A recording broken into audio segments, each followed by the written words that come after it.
नमस्कार। आपका अखबार के इस अंक में आपका स्वागत है। मैं हूं प्रदीप सिंह।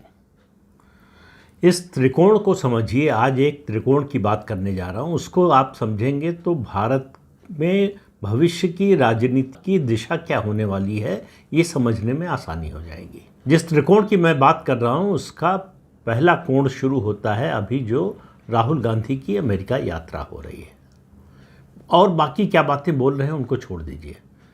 सिर्फ उन्होंने सिखों के बारे में जो बोला है, कहा कि आज लड़ाई इस बात की है कि भारत में सिखों को पगड़ी पहनने की इजाज़त है कि नहीं, कड़ा पहनने की इजाज़त है कि नहीं, वो गुरुद्वारे जा सकते हैं कि नहीं। अब ये आपको सबको अच्छी तरह से मालूम है, जो कांग्रेस का समर्थक है, जो नहीं है, जो सिख हैं, जो सिख नहीं हैं, उन सबको मालूम है कि ये सफ़ेद झूठ है। लेकिन आप देखिए, राहुल गांधी बिना पलक झपकाए इस बात को बोलते हैं और कहते हैं कि ये दरअसल ये असली लड़ाई है। अब आप इससे अंदाज़ा लगाइए कि उनकी मानसिकता क्या है, वो किस दिशा में देश को ले जाना चाहते हैं। और अगर अब भी आपको समझ में नहीं आया तो इसके दूसरे कोण पर नज़र डालिए। दूसरा कोण है गुरपतवंत सिंह पन्नून, जो सिख फॉर जस्टिस, जो एक खालिस्तानी आतंकी संगठन है, उसका संस्थापक है। अमेरिका और कनाडा दोनों की नागरिकता है। वो पंजाब को भारत से अलग करने की बात खुलेआम करता है। वो जनमत संग्रह की बात करता है। ऑनलाइन जनमत संग्रह चलाने की कोशिश की उसने कि पंजाब को भारत से अलग कर दिया जाए, खालिस्तान नाम का एक नया देश बने।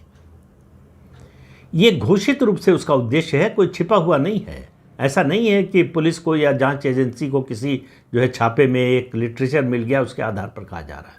वो खुलेआम बोलता है। उसने क्या कहा? राहुल गांधी ने जो बयान दिया, वॉशिंगटन डीसी में एक सभा में बोल रहे थे, उसमें उन्होंने कहा, उस पर गुरपतवंत सिंह पन्नून, सिख फॉर जस्टिस का संस्थापक, खालिस्तानी आतंकवादी संगठन का संस्थापक, उसने खुशी जाहिर की है। अब इस गठजोड़ को समझिए। आप इसको समझने की कोशिश नहीं करेंगे, इसको अगर आप इग्नोर करेंगे तो आप समझ नहीं पाएंगे पूरी बात को। उसने खुशी जाहिर की है और यही नहीं रुका। उसने कहा कि हम तो यही बात कह रहे हैं कि 1947 से आज तक जितनी सरकारें आई भारत में, सबने सिखों के साथ अन्याय किया। इसलिए हमारी जो जनमत संग्रह की मांग है उसका एक तरह से आधार और उसका एक तरह से समर्थन किया है राहुल गांधी ने। और उनकी बात को उसने कहा कि बहुत बोल्ड और पॉइनियरिंग है। राहुल गांधी की प्रशंसा कौन कर रहा है इस मुद्दे पर? एक आतंकवादी संगठन का संस्थापक, जो भारत के प्रधानमंत्री की हत्या की बात करता है, खुलेआम करता है, जिसको संरक्षण मिला हुआ है अमेरिका और कनाडा की सरकार से, जो कनाडा में खालिस्तानी आंदोलन को चलाता है, जिसका समर्थन और संरक्षण करती है कनाडा की सरकार और वहाँ के प्रधानमंत्री। क्यों? क्योंकि उससे उनको वोट मिलते हैं सिखों के, उससे उनकी सत्ता बनी हुई है। राहुल गांधी क्यों कर रहे हैं? राहुल गांधी क्यों चाहते हैं कि पंजाब भारत से अलग हो जाए? राहुल गांधी और गुरपतवंत सिंह पन्नून के बीच में आखिर क्या संबंध है? राहुल गांधी विदेश में जाकर ऐसी बात का समर्थन और ऐसी बात क्यों बोल रहे हैं जो देश का विभाजन कराने वाली हो? इन विभाजनकारी शक्तियों का साथ या समर्थन क्यों कर रहे हैं राहुल गांधी? इस कड़ी का तीसरा कोण है, इस त्रिकोण का तीसरा कोण है दिल्ली के मुख्यमंत्री अरविंद केजरीवाल। फिर पन्नून की बात आती है। 2022 का जो चुनाव हुआ पंजाब का विधानसभा का, उसमें प्रचंड बहुमत मिला आम आदमी पार्टी को। और उसके बाद पन्नून ने बाकायदा सोशल मीडिया पर बयान जारी करके कहा कि हमने आम आदमी पार्टी को समर्थन दिया, पैसा दिया। उसकी सफाई आज तक अरविंद केजरीवाल ने नहीं दी है। उन्होंने इस बात का खंडन नहीं किया कि हमने जो है कोई समर्थन नहीं लिया पन्नून से या सिख फॉर जस्टिस से, और कोई पैसा नहीं लिया। लिया कि नहीं लिया ये उन दोनों के बीच की बात है, वही दोनों बता सकते हैं। उनमें से एक पक्ष कह रहा है कि हमने दिया, दूसरा पक्ष उस पर मौन है। दूसरा पक्ष न तो ये कह रहा है कि हमने लिया, न ये कह रहा है कि हमने नहीं लिया। अब आप देखिए, ये तीनों एक ही भाषा बोल रहे हैं। पंजाब में खालिस्तानी तत्वों का संरक्षण, उनको संरक्षण अगर मिल रहा है तो पंजाब की भगवंत सिंह मान की सरकार से मिल रहा है। उनके खिलाफ कोई कार्रवाई नहीं होती है। अब आप तीसरे कोण पर आइए, उससे दो चीजें जुड़ी हुई हैं। एक, वो जो तथाकथित किसान आंदोलन हुआ था, उसके बारे में जो बात कही गई भारत सरकार की ओर से, भारतीय जनता पार्टी की ओर से और बहुत से दूसरे संगठनों की ओर से, कि उस आंदोलन में खालिस्तानी तत्व भी घुस गए थे, उसको इस रूप में प्रचारित किया गया कि भारत सरकार कह रही है कि सिख जो है वो खालिस्तानी है। खास तौर से किसानों को भारत सरकार ने खालिस्तानी कहा। अब आप देखिए, झूठ और सच का अंतर पहचानिए और नैरेटिव की ताकत को समझिए। ये नैरेटिव की ये ताकत, ये नैरेटिव लगातार चलाया जा रहा है कि भारत सरकार ने, प्रधानमंत्री नरेंद्र मोदी की सरकार ने किसानों को खालिस्तानी कहा और राहुल गांधी उसका एक तरह से समर्थन कर रहे हैं। तो अब जब मैं इस त्रिकोण की बात कर रहा हूं, तो तीसरा कोण जो मैंने किसान आंदोलन की बात की, उसके साथ मैंने कहा दो चीज़ें जुड़ी हुई हैं। एक तो ये तथाकथित किसान आंदोलन, अब भी हरियाणा के बॉर्डर पे किसान बैठे हुए हैं, चुनाव हो रहा है वहाँ पर। अब आप कल्पना कीजिए थोड़ी देर के लिए, मान लीजिए कि इस चुनाव में कांग्रेस पार्टी की जीत हो जाती है, सरकार बनती है, तो जो संरक्षण पंजाब में खालिस्तानी तत्वों को मिल रहा है वो हरियाणा में मिलेगा। हरियाणा विधानसभा का चुनाव कोई एक सरकार बनाने या हटाने या नई सरकार लाने या पुरानी सरकार को फिर से लाने का ये मुद्दा ही नहीं है। मुद्दा है कि क्या देश को विभाजनकारी जो राजनीतिक शक्तियां हैं उनकी गिरफ्त में जाने दिया जाएगा, क्या उनको ताकतवर बनाया जाएगा। हरियाणा एक छोटा सा प्रदेश है, लोकसभा की 10 सीटें आती हैं, 90 सीटों की विधानसभा है। वहाँ किसी पार्टी की सरकार बन जाए, उससे देश की राजनीति पर और देश पर कोई बहुत बड़ा प्रभाव नहीं पड़ता। लेकिन आज जो चुनाव हो रहा है उसका पड़ेगा। तत्काल प्रभाव क्या पड़ेगा? तत्काल प्रभाव पड़ेगा कि फिर दिल्ली में घुसने से ये तथाकथित किसानों को रोकने का कोई तरीका नहीं होगा सरकार के पास। अभी हरियाणा में बीजेपी की सरकार है, इसलिए रोका हुआ है। हाई कोर्ट ने तो कहा खोल दीजिए, आप कैसे रोक सकते हैं। सुप्रीम कोर्ट ने कहा कि जो है हाईवे जो है वो ट्रैक्टर और ट्रॉली और बुलडोज़र के पार्किंग की जगह नहीं है। सरकार से कहा कि एक कमेटी बनाइए और बातचीत कीजिए। सुप्रीम कोर्ट ने बॉर्डर खोलने के पंजाब हरियाणा हाई कोर्ट के आदेश को स्थगित कर दिया, उस पर रोक लगा दी। लेकिन अगर हरियाणा में सरकार बदल गई तो फिर सुप्रीम कोर्ट क्या करेगा? सुप्रीम कोर्ट तो जब वो तथाकथित किसान आंदोलन चल रहा था तब भी नहीं चाहता था कि दिल्ली में घुसे ट्रैक्टर लेकर किसान। कुछ कर पाया क्या?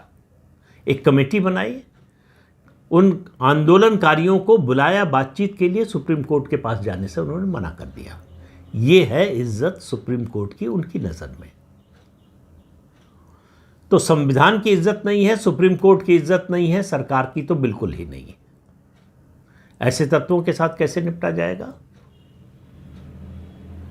और ये जो पैसा आ रहा है बाहर से, पंजाब में समस्या जो है, सबसे बड़ी समस्या, दो समस्याएं, एक ड्रग बनी और दूसरा हथियारों का आना। ज़्यादातर पाकिस्तान से आ रहे हैं। जैसे ही हरियाणा में सरकार बदलेगी वैसे ही आपको पूरे देश की राजनीति एक दूसरी दिशा में जाती हुई दिखाई देगी। वो जो बात सलमान खुर्शीद ने कही, वो जो बात मणिशंकर अय्यर ने कही कि भारत में भी बांग्लादेश जैसा हो सकता है, उसकी शुरुआत हरियाणा के चुनाव के नतीजे से हो जाएगी। अगर परिणाम ऐसे आते हैं जो खालिस्तानी तत्वों, भारत विरोधी तत्वों का समर्थन करते हैं, तो इस त्रिकोण को समझिए और इस चुनाव के महत्व को समझिए। हरियाणा में कोई पहली बार विधानसभा का चुनाव नहीं हो रहा है, और कोई पार्टी जीत जाए कोई हार जाए कोई फर्क नहीं पड़ता है। बीजेपी की सरकार रहे, कांग्रेस की सरकार बन जाए, किसी को कोई एतराज़ नहीं है।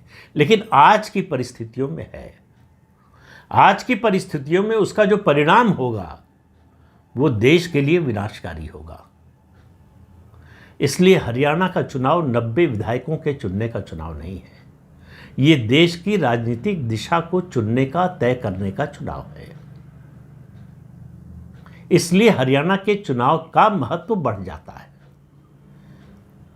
क्योंकि ये सीधे देश की सुरक्षा और शांति व्यवस्था से जुड़ा हुआ है। केवल हाईवे खुलना कि वाहनों का आवागमन हो सके, ट्रैक्टर भी आ सके, ट्रॉलियां भी आ सके और ये तथाकथित किसान भी आ जाएं, इसकी बात नहीं है। ये रास्ता खोलेगा भारत में अराजकता की परिस्थितियां पैदा करने का। 26 जनवरी का लाल किले का दृश्य याद है आपको? दिल्ली पुलिस के जवानों अफसरों ने मार खाई लेकिन डंडा नहीं चलाया। लेकिन सवाल यह है कि कब तक? फिर वही सवाल आता है, युद्ध कहां तक टाला जाए? जो परिस्थितियां बन रही हैं उसमें आप इस संघर्ष को टाल नहीं सकते लंबे समय तक। इसको कन्फ्रंट करना ही पड़ेगा आपको, इससे खुलकर आपको लड़ना ही पड़ेगा। इस लड़ाई को आप बहुत देर तक टाल नहीं सकते, जितना टालेंगे उतना नुकसान होगा। और राहुल गांधी जो भाषा बोल रहे हैं सिखों के बारे में, मुसलमानों के बारे में, उसके अलावा जाति को लेकर, और अब नया उन्होंने शुरू किया है अपना अभियान, वो है भाषा को लेकर। वो दक्षिण भारत को एक तरह से, पंजाब को ही नहीं, दक्षिण भारत को भी भारत से अलग करना चाहते हैं। अब आप कहेंगे कि ये सब करने से राहुल गांधी को क्या फायदा? याद कीजिए इतिहास को।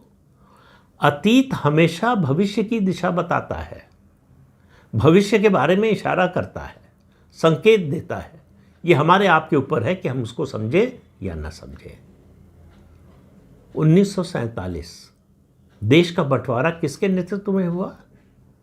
कांग्रेस पार्टी और कांग्रेस पार्टी के नेता जवाहरलाल नेहरू, जो उस समय देश के प्रधानमंत्री थे। कि देश बढ़ जाए कोई हर्ज नहीं, सत्ता मुझे मिल जाए, मेरी सत्ता बरकरार रहे। तो राहुल गांधी उसी नीति पर चल रहे हैं कि अगर पूरे देश के प्रधानमंत्री नहीं बन सकते तो बटे हुए देश के प्रधानमंत्री बन जाए। तो उनको इस बात से कोई एतराज नहीं है कि देश का बंटवारा फिर से हो जाए, देश कई टुकड़ों में बंट जाए, इससे कोई एतराज नहीं है। हम प्रधानमंत्री कैसे बन सकते हैं, सवाल इसका है। उनके लिए लड़ाई ये है, मुद्दा ये है। तो जिनके लिए देश की एकता और अखंडता महत्वपूर्ण है, उसकी अहमियत है, उनको ये फैसला करना पड़ेगा कि किसके साथ खड़े हैं। तटस्थ रहने का समय नहीं है, मैं बार बार कह रहा हूं। पक्ष में खड़े होने का समय है। भारत विरोध में खड़े हैं या भारत के समर्थन में खड़े हैं, फैसला हमारा आपका है। और ये फैसला जो है वो इतिहास बदलने वाला होगा। आप जिस तरफ भी खड़े होंगे इतिहास उसी तरफ होगा। आप भारत विरोधी तत्वों के साथ खड़े होंगे तो इतिहास में याद रखा जाएगा कि भारत के विभाजन में आप मददगार बने, सहायक बने। अगर भारत विरोधी ताकतों के साथ खड़े होंगे तो इतिहास आपको याद रखेगा कि देश की एकता अखंडता बचाने के लिए आप आगे आए, सामने आए। आप हरियाणा के चुनाव के बारे में, मतदान के बारे में जब फैसला करें, जब निर्णय लें, तो सोचें कि राहुल गांधी अमेरिका में क्या बोल रहे हैं, गुरपतवंत पन्नू क्या बोल रहा है, पंजाब में क्या हो रहा है। पंजाब में जिस तरह से हथियार आ रहे हैं, ड्रग का व्यापार चल रहा है, ड्रग का पैसा आ रहा है, वो स्थिति बहुत तेजी से हरियाणा में आएगी। और उसको रोक पाना किसी भी सरकार के लिए, अगर कांग्रेस की भी सरकार बन गई तो उसके लिए भी संभव नहीं होगा। जो पंजाब में हो रहा है कि रोकने की कोई कोशिश भी नहीं हो रही है, वो साथ हो गए हैं। तो धारा के विपरीत तैरने वालों की संख्या हमेशा कम होती है, धारा के साथ चलने वालों की संख्या हमेशा ज़्यादा होती है। तो देश का विभाजन चाहने वाले ये चाहते हैं कि आप या तो उनके साथ हो जाएं या तटस्थ हो जाएं। उनकी ताकत आपकी निष्क्रियता है। उनकी ताकत आपकी अनिर्णय की स्थिति है। उनकी ताकत आपका क्या रुख होगा इस पर निर्भर करता है। तो हरियाणा का चुनाव, राहुल गांधी का अमेरिका का भाषण, गुरपतवंत पन्नू का भाषण, आप याद कीजिए 3 दिन की यात्रा में राहुल गांधी ने एक शब्द पन्नू के खिलाफ बोला, कहा कि ये भारत विरोधी तत्व है। अमेरिका से पूछा, अमेरिकी सरकार से पूछा कि आपने इसको अपनी नागरिकता क्यों दे रखी है, इसको संरक्षण क्यों दे रखा है, इसको सुरक्षा क्यों दे रखी है, ये भारत विरोधी है, इसके खिलाफ कार्रवाई होनी चाहिए। राहुल गांधी ये बात तब कहते जब पन्नून से उनका विरोध होता, पन्नून के खिलाफ खड़े होते, वो खालिस्तान के आंदोलन के खिलाफ खड़े होते, तब ये सवाल पूछते। तो उसी से समझ जाइए कि राहुल गांधी किस तरफ खड़े हैं और राहुल गांधी क्या चाहते हैं और कांग्रेस पार्टी क्या चाहती है। कांग्रेस पार्टी आज पूरी तरह से राहुल गांधी के साथ खड़ी है। बीच में एक दौर आया था जब लग रहा था कि कांग्रेस पार्टी धीरे धीरे जो है राहुल गांधी से अपना मुंह मोड़ने की कोशिश कर रही है। जब G23 बना था और उस समय जो परिस्थितियां बनी थी, राहुल गांधी से जब सवाल पूछे जा रहे थे कांग्रेस के अंदर से, वो सब बदल गया। अब कांग्रेस पार्टी पूरी तरह से राहुल गांधी के शिकंजे में है, उनके प्रभाव में है और उनकी नीतियों का समर्थन कर रही है।